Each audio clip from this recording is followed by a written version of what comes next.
Hello everyone, welcome back to the channel. I hope you guys are doing well. आज की इस class में मैं आप लोगों के साथ डिस्कस करूंगी ऑर्डिनल थ्योरी में कंज्यूमर इक्विलिब्रियम की क्या कंडीशन है, वो मैं आज आप लोग को इस क्लास में बताऊंगी। आप लोग को याद होगा जब मैं कार्डिनल थ्योरी बताई थी उसमें भी मैंने कंज्यूमर इक्विलिब्रियम की जो कंडीशन थी कार्डिनल यूटिलिटी थ्योरी में वो मैंने आप लोग को बताया। तो मैं उम्मीद करती हूँ कि वो आप लोग को समझ में आ गई होगी। यहाँ पे मैं आपको ऑर्डिनल थ्योरी में कंज्यूमर इक्विलिब्रियम की क्या कंडीशन है वो मैं आज आप लोग को बताऊंगी। तो जैसा कि आप लोग देख पा रहे हैं मेरी वीडियो में मैं नोट्स पहले से ही लिखी रहती हूँ ताकि मैं आप लोगों को अच्छे से एक्सप्लेन कर सकूँ, अच्छे से बता सकूँ, तो आप लोग अच्छे से समझ पाए। मैं इसलिए नोट्स लिखती हूँ ताकि आप लोग इसको देखकर खुद भी नोट्स लिखा करें। मैं चाहती हूँ कि आप मेरी वीडियो से हेल्प लीजिए, मेरी वीडियो को देखकर समझिए, मेरी बातों को समझ करके आप लोग खुद से नोट्स बनाइएगा तो बहुत बेहतर नोट्स बनेंगे आप लोग के खुद। और जो बच्चे इसको हिंदी में लिखना चाहते हैं प्लीज़ हिंदी में आप लोग लिख सकते हैं। मैं अच्छे से समझाती हूँ, हिंदी में भी समझाती हूँ, तो आप लोग को बहुत अच्छे से समझ में आएगी। और जो चीज़ें समझ करके आप लोग लिखेंगे ना तो वो बहुत बेहतर बनेंगे। मैं चाहती हूँ कि आप लोग जब भी एग्ज़ाम दें तो प्लीज़ अपने जो आंसर है ना उसको डायग्राम से रिप्रेजेंट किया करें। मैं आप लोगों को डायग्राम से ही रिप्रेजेंट करके बताती हूँ, तो उससे आप लोगों के मार्क्स भी अच्छे आएंगे और आपकी जो कॉपी है ना बहुत बेहतर बन पाएगी आप लोग की कॉपी। तो ये प्लीज़ आप लोग मेरी बातों को याद रखिएगा कि कभी भी एग्ज़ाम दीजिए आप लोग तो डायग्राम से रिप्रेजेंट कीजिए अपने कॉन्सेप्ट को, ठीक है।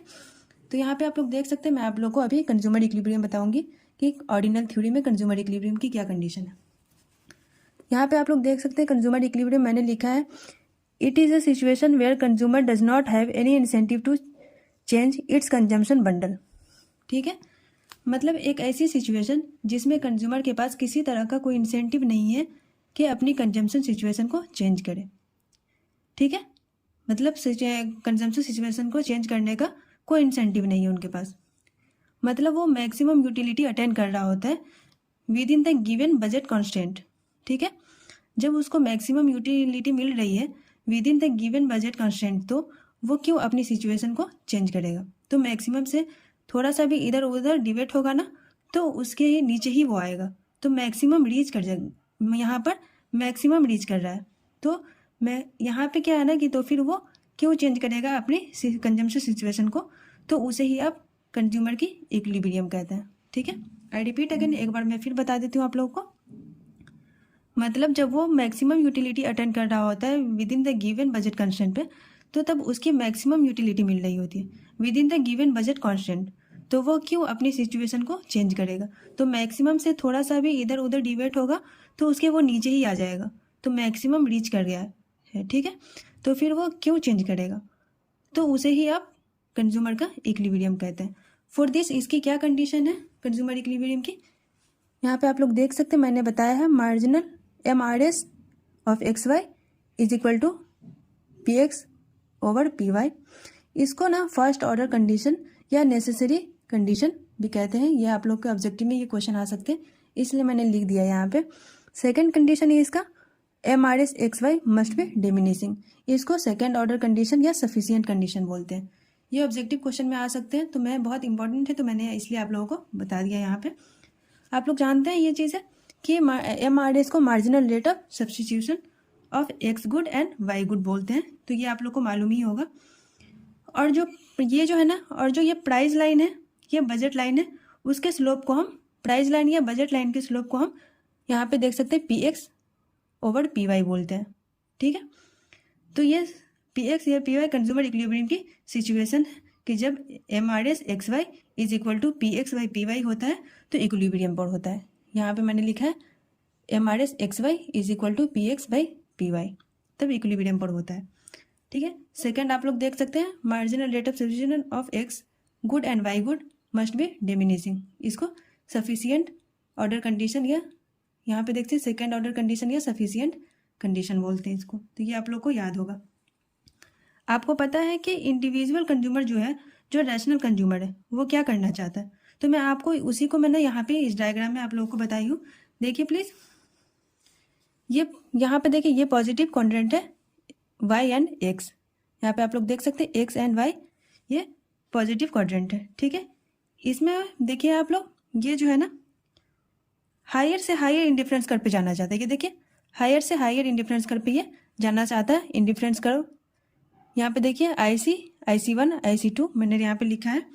ये जो है ना हायर से हायर इंडिफरेंस कर्व पे जाना चाहता है। हर आदमी ये चाहता है कि हर आदमी अपनी यूटिलिटी को मैक्सिमाइज करना चाहता है। ठीक है, तो यही यहाँ पे है कि ये हायर से हायर इंडिफरेंस कर्व पे जाना चाहता है।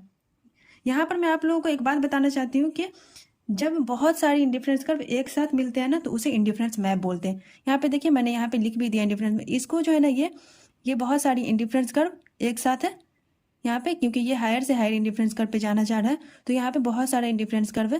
तो जब बहुत सारे इंडिफरेंस कर्व एक साथ होते हैं ना तो उसे हम इंडिफरेंस मैप बोलते हैं, जो मैंने यहाँ पे लिख दिया। देखिए यहाँ पे मैंने लिख भी दिया आप लोग को समझने के लिए। In this consumer wishes to reach at highest indifference curve. हर आदमी हाईएस्ट से हाईएस्ट इंडिफरेंस कर्व पे जाना चाहता है, हाईएस्ट मैक्सिमम यूटिलिटी अटेंड करना चाहता है। ठीक है, फिर मैं आपको यहाँ पे आप लोग देख सकते हैं, यहाँ पे मैंने इस एक और डायग्राम से यहाँ पे मैंने रिप्रेजेंट किया है। देखिए आप लोग, ये बजट लाइन, तो हायर इंडिफरेंस कर्व पे तो वो जाना चाहता है, ये मैंने इसलिए बनाया है ताकि आप लोग यहाँ पे ये समझ पाइए कि वो यहाँ पे देखिए ये कंज्यूमर हायर से हायर इंडिफरेंस कर्व पे तो जाना चाहता है, बट उसका जो वॉलेट है, उसकी पॉकेट जो है वो अलाउ कर रही है कि नहीं कर रही है वो हाईएस्ट इंडिफरेंस कर्व पे जाने के लिए। उसके लिए तो उसको हम किससे रिप्रेजेंट करते हैं? बजट लाइन से। पॉकेट को हम, मनी को हम किससे रिप्रेजेंट करेंगे? बजट लाइन से रिप्रेजेंट करेंगे। तो वो बजट लाइन को मैंने यहाँ पे आप लोगों को बता दिया ताकि आप लोग को इसमें प्रॉब्लम नहीं हो। ठीक है, वो मैक्सिमम कितना जा पाएगा वो तो उसके मनी पे डिपेंड है ना कि वो मैक्सिमम कितना जा पाएगा। तो दूसरा जो कर्व है वो इस तरीके का बनता है, यहाँ पे जो बजट लाइन से हम उसको रिप्रेजेंट करते हैं वो इस तरीके का कर्व बनता है। देखिए, तो ये यहाँ जो देखिए ये जो है ना ये बजट लाइन है। यहाँ पे देखिए ये वाई है, ये एक्स है। यहाँ पे आप लोग देख सकते हैं m/py0 और m/px नॉट यहाँ पे मैंने लिखा है।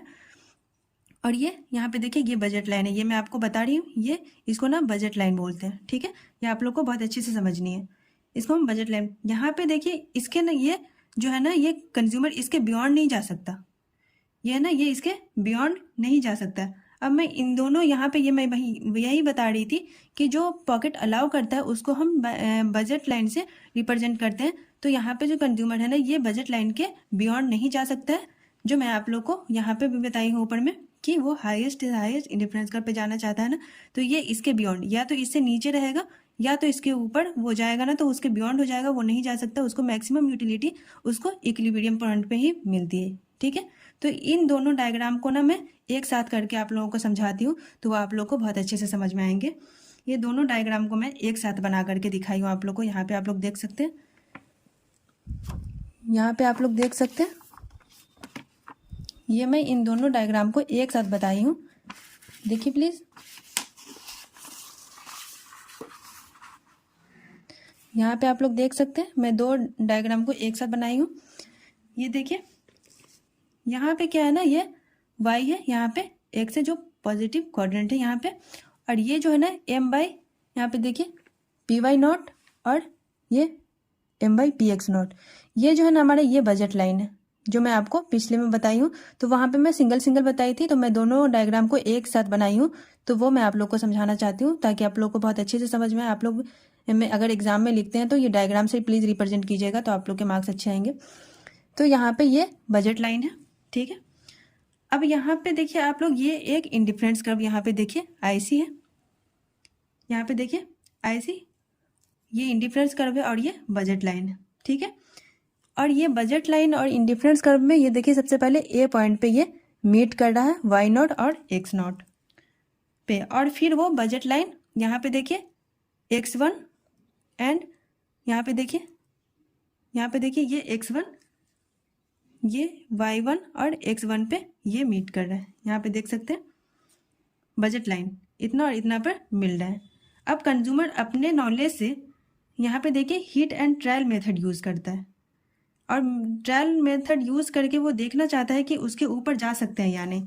ठीक है, तो यहाँ पे आप लोग देख सकते हैं ये इससे ऊपर जाने की कोशिश करता है, हायर बजट। यहाँ पे मैं बताई हूँ पीछे कि वो हायर से हायर इंडिफरेंस कर्व पे जाना चाहता है ताकि उसको मैक्सिमम यूटिलिटी वो अटेंड कर सके। ठीक है, तो यहाँ पे आप लोग देख सकते हैं, तो कंज्यूमर ना यहाँ पे वो एडजस्ट करता है, पहले यहाँ होता है इंडिफरेंस कर्व पे, इस इंडिफरेंस कर्व पे होता है, अब वो इस इंडिफरेंस कर्व पे आता है जिसको मैंने IC1U1 लिखा है। ठीक है, आप लोग प्लीज़ बहुत अच्छे से समझिएगा। वो यहाँ पे एडजस्ट करता है और कहता है कि देखिए ये कहता है कि y को कम करते हैं और x को बढ़ाते हैं। ठीक है, तो यहाँ पे देखिए आप लोग y को यहाँ पे कम कर रहा है और x को देखिए y कम कर रहा है और x बढ़ा रहा है, बढ़ाते हैं। तो देखिए यहाँ पर उसको लगा कि ये बेटर है, ठीक है। तो वो लोअर इंडिफरेंस कर्व से हायर इंडिफरेंस कर्व पर पहुंच गया। पहले वो यहाँ था और अब वो यहाँ है, तो यहाँ उसको बेटर लग रहा है कि यहाँ पे मैक्सिमम यूटिलिटी मिल रही है, तो उसको लग रहा है कि यहाँ पे ये बेटर है। वो लोअर इंडिफरेंस कर्व से हायर इंडिफरेंस कर्व पर पहुंच जाता है।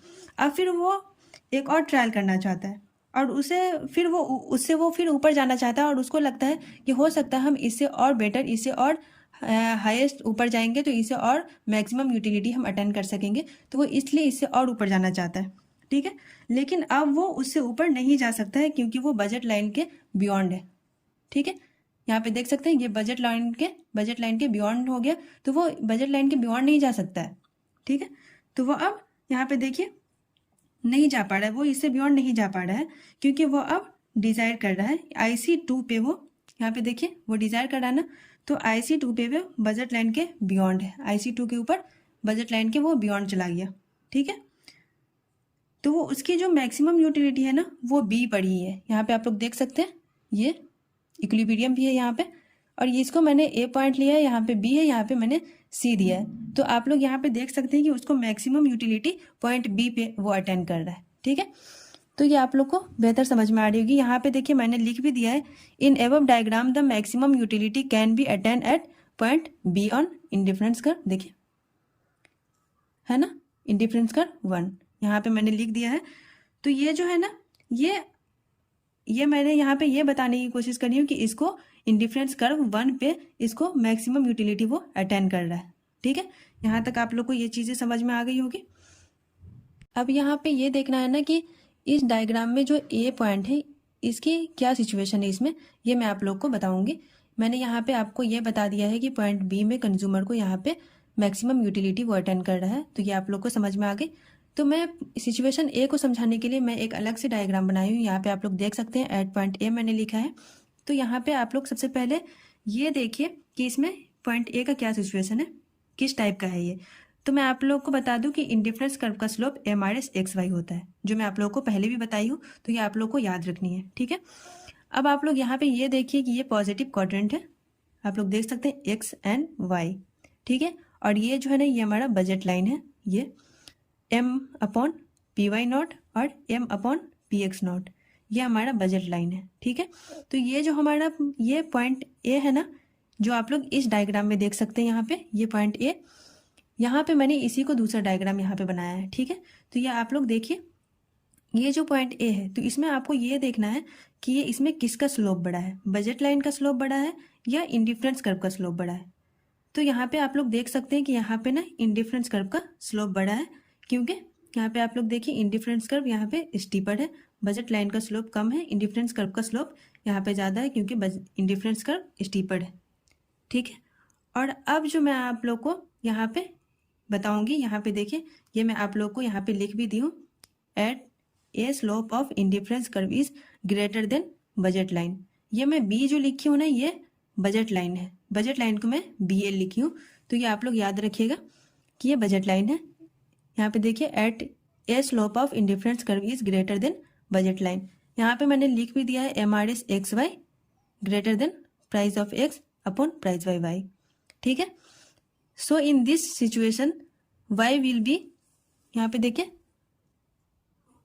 यहाँ पे, so in this situation Y will be reduce and X will be increase.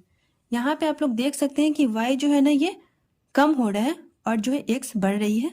यहाँ पे देख सकते हैं, वही मैंने यहाँ पे लिख दिया है कि इसकी क्या सिचुएशन है कि इसमें Y जो है ना ये रिड्यूस हो रही है and X will be increase हो रही है, X बढ़ रही है और Y कम हो रही है। तो ये आप लोग को समझ में आ गई होगी। अब मैं आप लोग को यहाँ पे ये बताऊंगी कि पॉइंट C का क्या सिचुएशन है। यहाँ पे आप लोग देख सकते हैं, यहाँ पे पॉइंट C है, देख सकते हैं। तो अब मैं यहाँ पे ये बताना चाहती हूँ कि इसमें पॉइंट C की क्या सिचुएशन है, जो मैं आप लोग के इसके लिए भी एक अलग से डायग्राम बनाई हूँ। अब मैं आपको यहाँ पे ये बताऊंगी कि जो C पॉइंट है उसकी क्या सिचुएशन है। तो यहाँ पे मैं उसके लिए भी एक अलग से डायग्राम बनाई हूँ, जो आप लोग यहाँ पे देख सकते हैं। एट C पॉइंट मैंने यहाँ पे लिख दिया है ताकि आप लोगों को कोई कन्फ्यूजन नहीं रहे, आप लोग को कोई ऐसा नहीं हो कि आप लोग को समझ में नहीं है। मैं हर चीज़ को अलग अलग से समझाने की कोशिश कर रही हूँ, अलग अलग डायग्राम बना करके समझाने की कोशिश कर रही हूँ, ताकि आप लोग को जो डायग्राम बनाई हूँ उसमें कोई कन्फ्यूजन रह जाए। तो इसलिए प्लीज़ आप लोग ध्यान से देखिएगा और ध्यान से समझने की कोशिश कीजिएगा। यहाँ पे आप लोग देख सकते हैं ये जो जैसे मैंने बताया ये पॉजिटिव क्वाड्रेंट है, ये X एंड Y, और ये हमारा बजट लाइन है। यहाँ पे आप लोग देख सकते हैं ये बजट लाइन है, ये MYPY0 और MYPX0, ठीक है। यहाँ पे आप लोग देख सकते हैं कि ये जो है ना, ये C पॉइंट, यहाँ पे आप लोग देखिए ये C पॉइंट है यहाँ पे। तो यहाँ पे IC और IC1 यहाँ पे मैंने 2 इंडिफरेंस कर लिया है। यहाँ पे आप लोग देख सकते हैं कि इसमें जो है ना कंज्यूमर जो है वो इक्विलिब्रियम पर नहीं है। आप लोग देख सकते हैं वो कंज्यूमर इक्विलिब्रियम पर नहीं है। यहाँ पे C पॉइंट C सिचुएशन की बात कर रहे हैं, कंज्यूमर जो है इक्विलिब्रियम पर नहीं है। अब इसमें भी आप देखिए कि इसका स्लोप, अब यहाँ पे आपको इसमें भी देखना है कि इसमें किसका स्लोप बड़ा है। यहाँ पे आप लोग को देखिए ये बजट लाइन का स्लोप बड़ा है या इंडिफरेंस कर्व का स्लोप बड़ा है। यहाँ पे आप लोग देख सकते हैं किसका स्लोप बड़ा है। यहाँ पे ये आप लोग देखिए यहाँ पे आप लोग देखिए तो आप लोग को पता चलेगा कि यहाँ पे जो है ना बजट लाइन का स्लोप बड़ा है और इंडिफरेंस कर्व का स्लोप छोटा है, क्योंकि यहाँ पे बजट लाइन स्टीपर है। देख सकते हैं आप लोग बजट लाइन स्टीपर है, तो यहाँ पे बजट लाइन का स्लोप बड़ा है क्योंकि बजट लाइन यहाँ पे स्टीपर है और इंडिफरेंस कर्व उसको इंटरसेक्ट कर रहा है। यहाँ पे आप लोग देख सकते हैं ये बजट लाइन को इंडिफरेंस कर्व इंटरसेक्ट कर रहा है। तो मतलब ये कि slope of indifference curve and slope of budget line जब तक इक्वल नहीं होंगे तब तक कंज्यूमर इक्विलिब्रियम पर नहीं होगा, ठीक है।